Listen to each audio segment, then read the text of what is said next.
16 anos, sonhando com sua vida de rica e famosa, mas mal sabia ela, coitada, que tinha pela frente.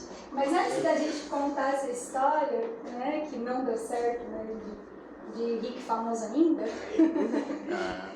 a gente precisa voltar um pouquinho antes, porque essa história começa quando os filhos de Dorvalino e Ercília Megiato resolveram se casar com a filha de José e Ondina II.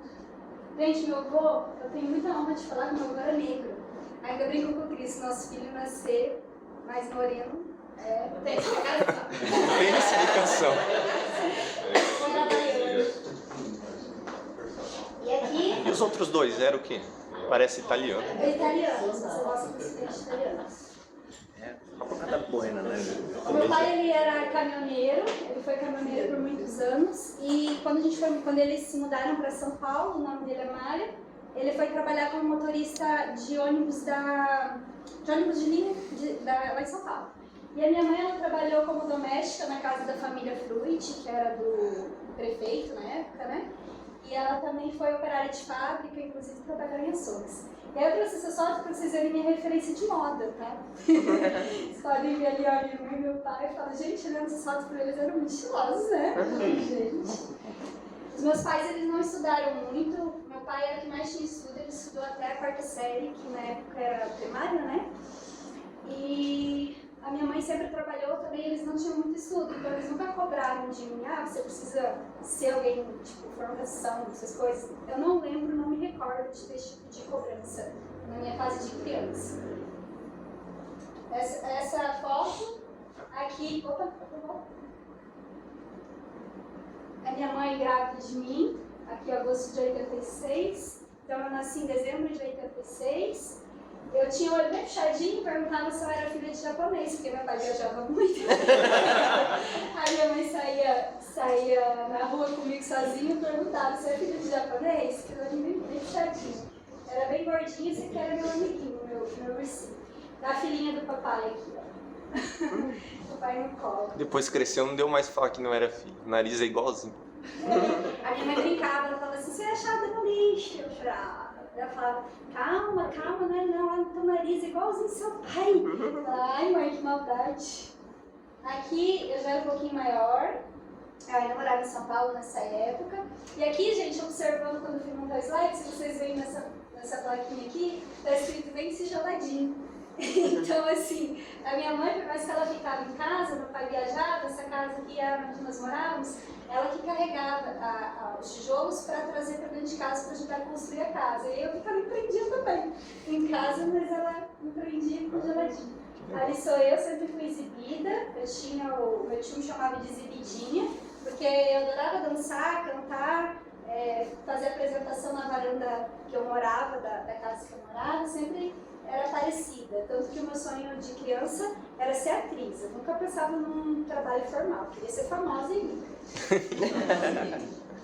Então essa aqui é a minha árvore genealógica. O meu irmão veio 3 anos e meio de diferença depois de mim, ele nasceu em 90. E nós mudamos para Curitiba quando eu tinha aproximadamente uns 4 anos. Nós fomos morar um tempo na casa dos meus avós e depois meu pai comprou uma chácara em Quitandinha. Quitandinha, eu acho que é 1 hora de Curitiba, mais ou menos. Eu lembro dessa fase que eu tinha uma vaca que chamava Mimosa e a vaca vinha e colocava a cabeça assim na porta, dava dia pra gente. E nós tínhamos um riozinho que a gente brincava, então esse tempo que eu tenho recordações é muito felizes, porque a gente saía de manhã catar coquinho, eu e meu irmão, então a gente andava de manhã, já saía com a sacolinha para encher de coquinho.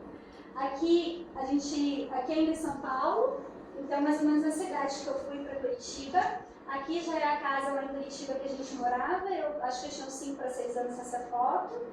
E aqui eu pus essas fotos para vocês perceberem que a minha mãe não me vestia de criança normal, ó. Nem eu nem meu irmão. As crianças tudo de criança e eu já tinha roupa social e meu irmão também.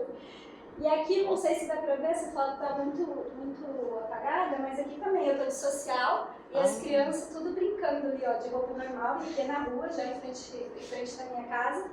Então é um estilo de roupa bem diferente para criança, né? Meu pai tinha esse bugzinho e ele queria me levar para a escola, eu morria de vergonha. Hoje eu sei que é moderna, né? Na época eu me encolhia, não queria ser vista, eu morri de vergonha desse carrinho dele. E essa foto é para lembrar que, assim, os meus pais trabalhavam muito. Quando a gente veio para Curitiba, eles abriram um bar mercearia na época, eu já mostro para vocês na próxima foto. Então a gente só tinha férias em janeiro.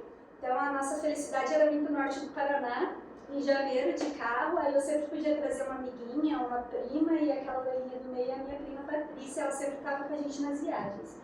E essa foto é a única foto que eu tenho da minha família inteira. Procurei todas, mas é a única foto que tem nós 4 juntos. Então esse foi meu primeiro ambiente empreendedor. Começou um barraquinho de madeira, lá em Curitiba, quando meu pai comprou o terreno no sítio cercado. Na época era invasão, tinha acabado de sair aquela parte da... O pessoal veio e montaram barracas, né, para conseguir os terrenos. Estilo sem terra na época. Mas eles chegaram um pouquinho depois, então meu pai já chegou, comprou aquele terreno, já tinha uma estrutura assim, basicamente. Então, aqui é o meu irmão no colo, então a gente cresceu nesse ambiente. Aqui, quando a gente recebia a família, que eram meus primos que iam visitar, sempre era dentro do comércio, sempre dentro do bar, não tinha tempo para parar, levantava cedo, já abria o bar e ia até de noite, até fechar. Então aqui tá meio escuro, né? A gente tinha que fotografar as fotos, porque na minha época não tinha câmera digital. Então aqui é os homens no bar, eu servia pinga com limão, abria 51 na mão para servir as pessoas, caipirinha. Aqui eu já com uns 13 anos também com meu irmão. Então esse foi o ambiente que eu cresci, desde nova, trabalhando ali com os meus pais. Esses salgadinhos, não sei se dá pra ver nessa foto aqui, ó, eu que ajudava a pendurar, ficava subindo, colocando, enchendo o freezer, limpando mesa, ajudando a limpeza. Então, desde pequena, eu trabalhei nesse comércio com os meus pais. Aí a gente assava frango aos domingos, eu odiava levantar cedo para espetar frango, esses espetos, me mandoía, machucava, era gelado, e a gente tinha a televisão de cachorro. Aqui, ó, eu servi minhas bebidas, eu estava um pouco maior, com 16 anos. Aqui já é meu irmão maior. E o ambiente do bar. Então, assim, eu tinha relacionamento com os homens no bar, assim, Opa, qual que eu falei? Ficou estranho isso daí.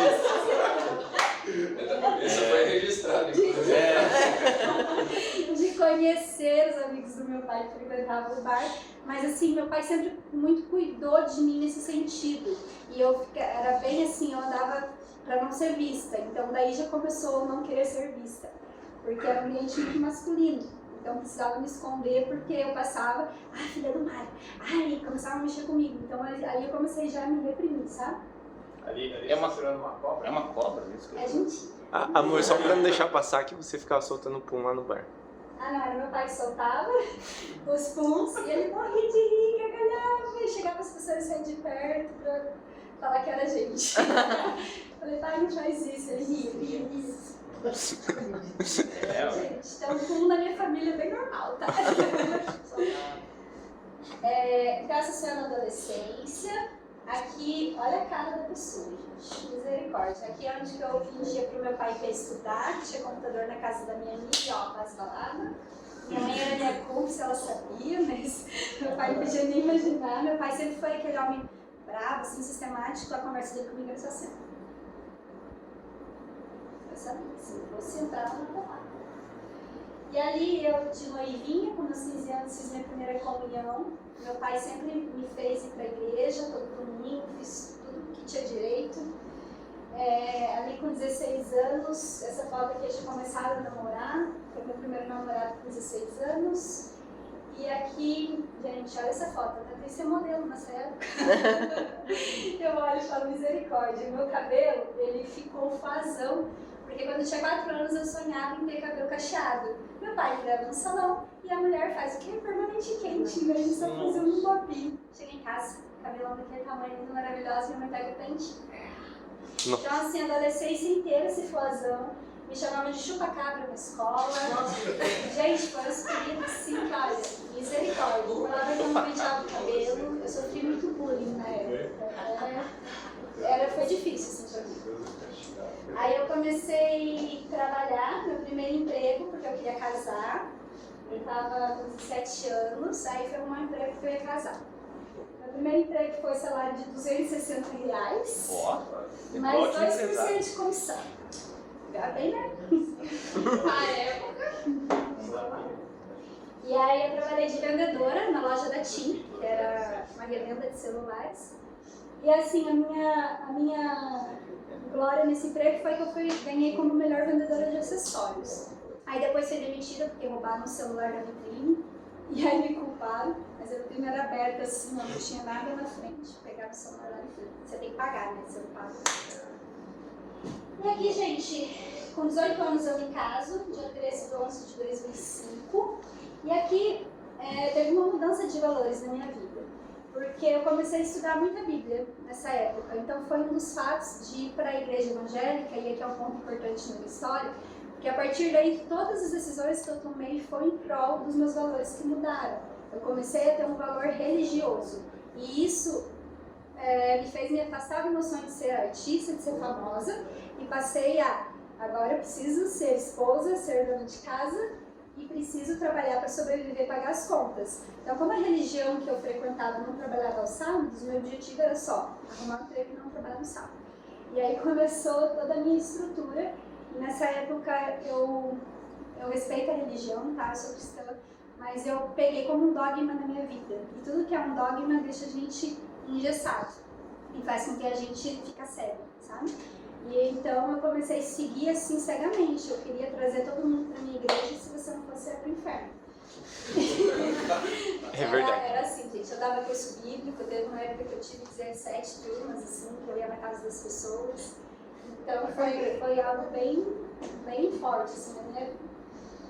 Aí, com 17 anos, tive meu primeiro emprego. Com 18 anos, eu entregava panfletos nas ruas, vendia árvores nos semáforos lá em Curitiba, porque eu não estava trabalhando ainda, tinha recém-casado, tinha saído da loja de celular, então eu fazia uns bicos por aí.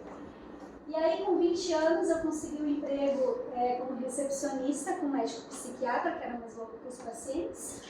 E, paralelo a isso, eu vendia lingerie. Então, ali eu comecei a empreender, comecei para complementar a renda, fazer essas vendas de lingerie. Então, em 2008, eu me mudo para Campo Mourão, completamente contra a minha vontade, mas também a gente precisa seguir o marido quando casa, né? E era sonho do meu ex-marido morar em Campo Mourão. Muita gente tem sonho, o sonho dele era esse, né? A gente não pode vir do sonho das pessoas, mas enfim. Me mudo para Campo Mourão e a gente abre uma sorveteria ali em frente do Banco do Brasil. Na época tinha recém-lançado aquele Fast Shake, que era dos copinhos, e a gente veio para comprar uma máquina e veio abrir ali. E deu muito certo, assim, no começo, mas aí minha mãe ficou doente, minha mãe teve câncer. Como eu sou a única filha mulher, meu pai trabalhava muito, fui eu cada mês para Curitiba para ajudar nos cuidados dela, até que ela piorou de vez e eu senti que eu precisava voltar. E aí nesse voltar, eu voltei com tudo. Aí a gente foi morar na casa dos meus pais, foi um período bem difícil, até que a minha mãe faleceu em fevereiro de 2009. Daí pra lá eu tinha feito ENEM, apareceu uma oportunidade para eu fazer faculdade. Aí eu não estava trabalhando, estava morando com meus pais. Falei, pai, é o seguinte, preciso pagar a primeira bolsa. Era 290 na época, era bastante dinheiro. Aí ele me arrumou o dinheiro e aí eu fui arrumar um emprego de office girl para pagar minha faculdade. Meu banco de amassou, porque eles faziam carregar aqueles processos pesados na rua, com carrinho, faça chuva, faça sol, e aí eu comia igual pedreiro, porque daí você tá trabalhando, andando com o Curitiba inteiro de ônibus, né? Gente, eu comia pra caramba nessa época.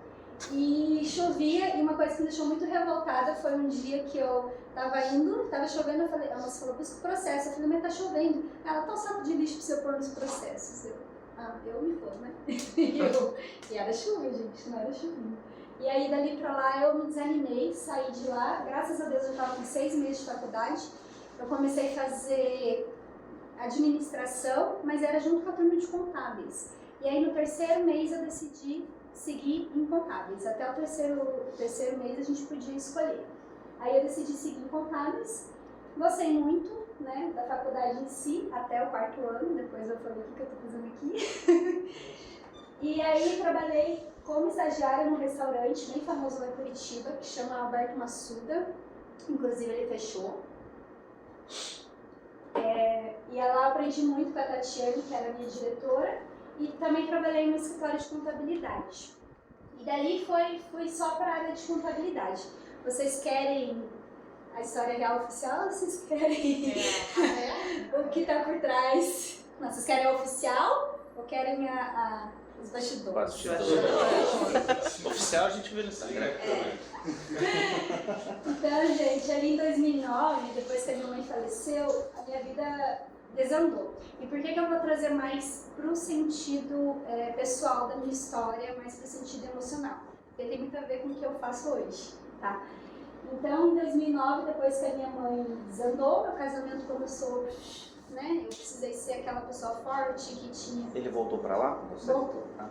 Comecei a me focar na faculdade, porque a minha mente, eu tava em dor, mas eu não me permitia viver. Então fui, vamos fazer dinheiro, vamos comprar apartamento, comprar carro, comprar casa, porque ensinar e a gente vai em busca, né, daquilo que a sociedade foi pra gente. E aí, quando eu fui trabalhar no escritório de contabilidade, ali eu já estava com 2 casos extras conjugais, porque a minha emoção e essa saudade que eu sentia da minha mãe fez eu buscar fora aquilo que eu não achava que eu tinha dentro de casa. E fui me envolvendo com pessoas nesse período. Me relacionei com meu ex-namorado primeiro, porque eu achava que eu não estava feliz no meu casamento, porque eu ainda gostava do ex. E aí, né, a gente foi aí uns 2 anos nesse rolê todo. E aí depois eu fui trabalhar como auxiliar administrativo, fui como assistente administrativo numa indústria de etiquetas, fiquei lá um tempo, fui para o HSBC, depois fui assistente contábil na Torre, e em 2013 eu entrei na KPMG, que é uma das 5 Big Fours, que são as maiores em contabilidade e auditoria no Brasil e no mundo, né? E eu consegui entrar lá. Deu 3 vezes a empresa foi vendida. Que delícia! Ela virou Grant Thornton na época. E aí eu fiquei na Grant Thornton por um tempo, estava amando, estava fazendo trabalho com clientes externos, então estava gostando muito do meu trabalho, aprendendo RH, estava me desenvolvendo bem. O meu ex-marido igual falava, vamos voltar para Campo Mourão? Aí eu tinha aguentado todos esses anos, porque eu estava fazendo faculdade, então não podia voltar. E aí ele queria voltar. Aí eu falei, não, agora eu não vou voltar sem nada de novo, morar na casa das pessoas quando a gente foi a primeira vez. Não quero mais isso. 5 minutos.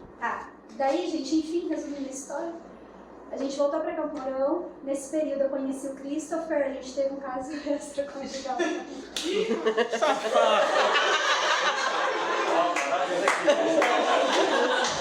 Eu nunca disse que eu sou santo. E aí foi assim, o período que eu tava com o meu casamento já desandando, teve muitos falecimentos nessa época que foram baques, que assim, eu não consegui suportar um de inteligência emocional 0, porque de 2009 até 2016 foi a minha mãe, foi a minha sobrinha, foi a minha avó, foi o meu avô e foi meu pai.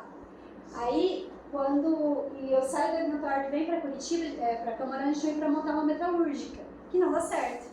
E aí a gente monta um carrinho de lanche, que não dá certo. Aí eu vou trabalhar de auxiliar de dentista, então fiquei muito frustrada, porque eu estava com a minha faculdade e voltei a trabalhar de auxiliar de dentista. Aí para complementar a renda nessa época eu fiz de tudo, vendi Mercado, Rebel, Gebi, vocês imaginaram, para complementar a renda.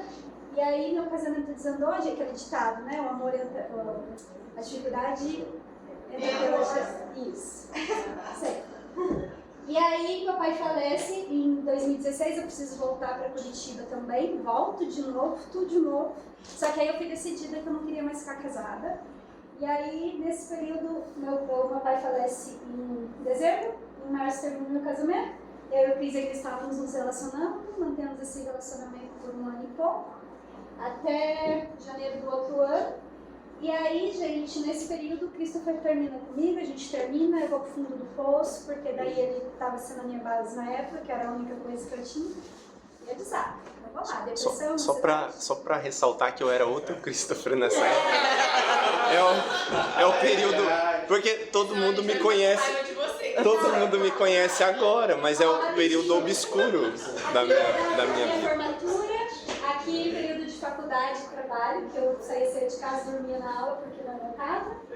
Aqui quando eu trabalhava de vendedora de Mary Kay. Aqui minha turma do banco, aqui minha turma do escritório de contabilidade, meus amigos da faculdade e minha turma do outro escritório de contabilidade.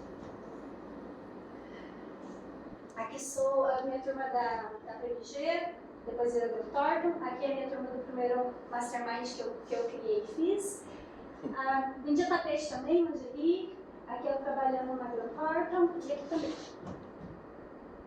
Então eu adoro viajar, sou sagitariana, né? Então está intrínseco em mim.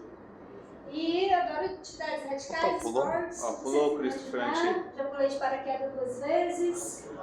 E paraglider. E mergulhei, patins e tarará. É esse aqui que eu quero mostrar pra vocês. Vocês olharam a energia do Christopher. Olha a energia nos olhos, aquela foto lá em cima, ó. Dá pra ver que ele era outra pessoa. Te vê nos olhos. Nossa, e aí quando a gente É que você tá terminou, mais sóbrio. fiquei muito mal. A única coisa que me ajudou nessa época foi que eu me dediquei à missão. Que eu percebi que eu podia mudar a vida de alguém. Nessa época a gente ajudou a reconstruir a casa da minha vizinha que pegou fogo. Foi onde que eu consegui reunir pessoas que compraram o projeto. Eu falei, nossa, eu posso liderar. Consegui, sem recurso nenhum, ajudar nessa construção da casa. Então ali pra mim foi o que me deu sustento nesse período, junto com a minha depressão. E eu fui convidada a voltar para a empresa que eu trabalhava, para a Grand Thornton. Então, o trabalho, e esse é o que me mantinha em pé. Eu não comia, não dormia, eu vivia...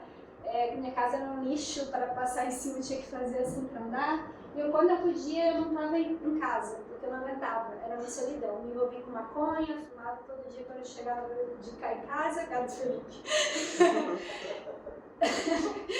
Me envolvi, gente, e assim, minha vida foi uma loucura. Eu só não bebia muito porque como eu me criei no ambiente de bar, eu não gostava de bebida porque, por causa do meu pai e dele, então não fui pra esse lado, fui pra maconha. E aí, quando eu vim para Campo Mourão, esse processo final de 2018 foi quando eu comecei a fazer marketing de relacionamento e participei de um programa chamado CIS do Paulo Vieira, que é ali que abriu meus olhos, que eu comecei a ouvir sobre autorresponsabilidade e ouvir o que era inteligência emocional, que até então eu desconhecia completamente. Então o Christopher falou pra mim, ele, na época a gente quase não se falava, um dia ele me ligou e falou assim, eu tô fazendo yoga. Eu falei, como assim, o que é? Ele falou, procura que você vai gostar.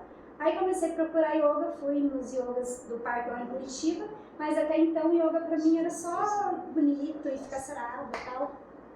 E aí em 2019 foi quando eu vim pra cá, o Christopher, eu falei, não quero mais trabalhar com contabilidade, não quero mais isso pra minha vida, mas não sei o que eu vou fazer.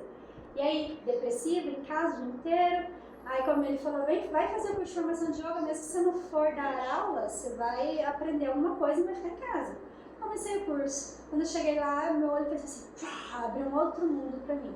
E aí eu comecei a me estudar. Aqui tem umas coisas que eu estudei desse ano pra cá, faltou coisa aqui que depois eu lembrei também. Eu estudei filosofia, biologia das relações, fui estudando várias coisas. Mas, gente, tudo isso é só inteligência.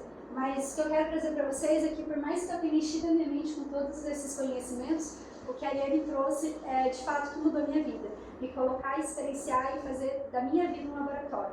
Onde eu precisei olhar para toda essa história que eu contei para vocês, entender por que eu fazia tudo que eu fazia, por que eu estava buscando fora essa autoestima minha machucada, de não querer ser vista, de buscar em outros homens aquilo que eu não dava para mim, de me envolver em outros relacionamentos conjugais. E precisei voltar e olhar para a relação com os meus pais também. Então, a raiva que eu tinha de homens, a vontade que eu tinha de ter um pai mais perto, que ele, para mim, era uma pessoa muito ausente. Então, tudo isso fez com que eu não soubesse lidar com as minhas emoções, com os lutos que eu vivi nesse período, porque foram 5 de uma vez, assim. Eu não soube me relacionar com isso e foi por isso que a minha vida não andou, porque o meu foco nunca foi trabalho, o meu foco nunca foi vou criar uma carreira de sucesso, porque o meu sonho já tinha morrido lá quando eu era criança. Então, o meu foco era, vou trabalhar para me sustentar, né? Então, a partir de 2019, minha vida começa a mudar. Em 2020, nasce a Yojin Life, que era um sonho do Christopher ter uma escola de yoga. E aí ele falou, daqui 5 anos. Eu falei, daqui 5 anos nada, meu amor, vamos. E montamos uma empresa um ano depois que eu estava com ele. Aí a gente começou no meio da pandemia, estamos aí, graças a Deus. Só que todas essas coisas que eu estudei não foi para trabalhar com isso, momento algum. Foi para entender a minha dor, para entender o porquê que eu vivia, tudo que eu vivia, e para me reestruturar, porque o meu chão tinha se abrido. Toda aquela base que eu tinha de igreja se perdeu, porque eu comecei a brigar com Deus. Eu comecei a falar, como assim?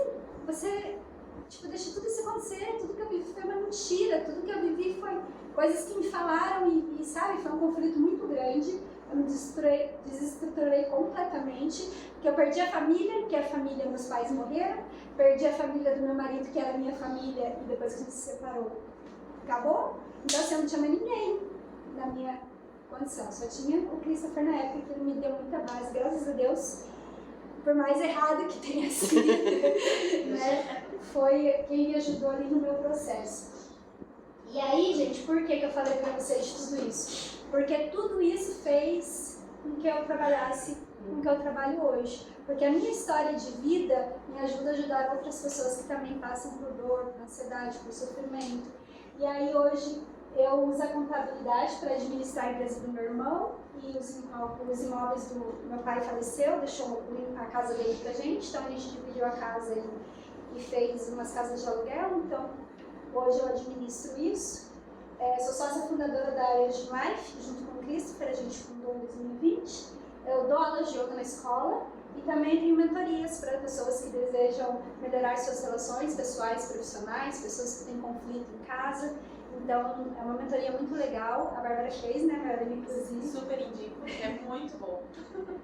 E desenvolvo marketing de relacionamento, que o marketing de relacionamento me ajudou muito na época que eu me separei do Cris, porque me abriu outros horizontes para estudar palestras, para estar com pessoas que buscavam carreira, desenvolvimento. E aí, lá nesse ano foi com a Crescer, mas depois eu conheci a doTERRA, que possibilita isso de uma forma mais fácil. Então, quando a gente entra nesse grupo do marketing de relacionamento, gente, é muito bom para crescimento pessoal e profissional, porque ali a gente tem estudos, palestras, relacionamentos, pessoas que realmente assim, você fala, uau! E a gente aprende muito nesse lugar. Então, eu desenvolvo marketing de relacionamento paralelo. Nas horas vagas sou atriz influencer e agora estou como embaixadora do Fortalece Educação, do Rinaldi, que é o Jefferson. E estou me desenvolvendo no digital, porque minha vontade é expandir a minha mentoria para o digital e conseguir ajudar mais pessoas que passam por dificuldades emocionais, como eu passei. E o nosso emocional, ele reflete diretamente no nosso trabalho. Não tem como a gente falar, eu separo as coisas. Não dá, gente. É tudo junto, é tudo integrado. Tanto que... mulheres, né? Principalmente, porque assim, o nosso primeiro relacionamento é com os nossos pais, então o que a gente não resolve lá na base, a gente vai refletir nos relacionamentos futuros. E era isso que eu fazia inconscientemente. Então, por isso hoje, que o meu objetivo é trazer essa consciência e quando uma mulher decide curar-se, ela se transforma em uma obra de amor e compaixão, já que se torna saudável, não se torna saudável somente para si, mas também para toda a sua linhagem. Então hoje eu quero agradecer a todos os meus antepassados que vieram antes de mim, o preço da história que eles pagaram, que custou a cada um deles e que me permitiu estar aqui hoje. Quero agradecer a presença de cada um de vocês e a oportunidade de poder compartilhar essa história. E é isso. Gratidão.